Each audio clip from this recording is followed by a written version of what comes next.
국민 여러분, 안녕하십니까? 여기는 대한민국 대표 정치 전문 플랫폼 한국정치TV입니다. 정부가 전세 사기 피해자에게 우선 매수권 등을 부여하는 내용이 담긴 한시적인 특별법 초안을 공개했습니다. 이 특별법의 적용 대상은 대항력을 갖추고 확정 일자를 받은 임차인이며 임차주택에 대한 경 공매가 진행돼야 합니다. 또한 면적, 보증금 등을 고려했을 때 서민 임차주택에 해당해야 하며 수사가 개시되는 등 전세 사기 의도가 있다고 판단돼야 합니다. 그리고 다수의 피해자가 발생할 우려와 보증금 상당액이 미반환될 우려가 있어야 합니다. 이 6가지 요건을 모두 충족해야 지원 대상으로 최종 확정됩니다. 이 법률은 전세 사기 피해자를 대상으로 경락자금에 대해 주택담보대출 비율을 100%까지 허용합니다. 총부채 원리금 상환비율과 총부채 상환비율 적용을 배제해 대출을 보다 쉽게 받을 수 있도록 했습니다. 민간금융사에 대한 LTV, DSR 등 대출 규제도 1년간 한시적으로 완화됩니다. 또 디딤돌 대출이나 특례 보금자리론 신청 시 우대금리 등을 적용하고 거치기간을 늘려줍니다.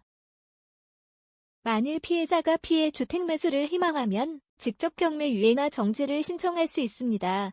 거주 중인 주택이 경매나 공매로 넘어가면 피해자에게 우선 매수할 수 있는 권한을 줍니다.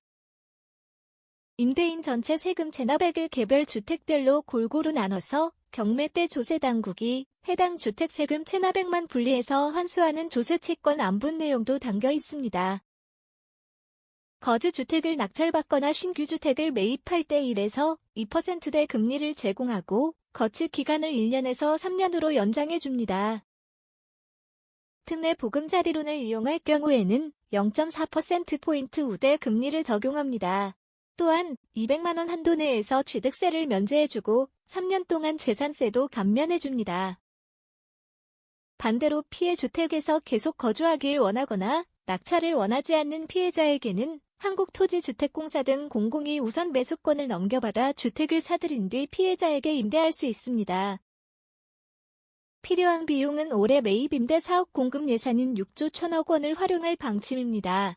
피해자는 소득이나 자산 요건을 고려하지 않고 매입 임대 입주 자격을 줍니다. 임대료는 시세 대비 최대 50% 저렴하게 책정하고 거주 기간은 최대 20년입니다. 주택 상태 등에 따라 LH 가현 임차주택을 매입하지 못할 경우 근처에 있는 유사 공공임대에 우선 입주할 수 있는 자격을 주기로 했습니다. 아울러 정부는 재난, 재해 긴급복지 지원 제도를 전세 사기 피해 가구에도 적용해 생계비, 주거비 등을 지원하기로 했습니다. 지금까지 대한민국 대표 정치 플랫폼 한국정치TV였습니다.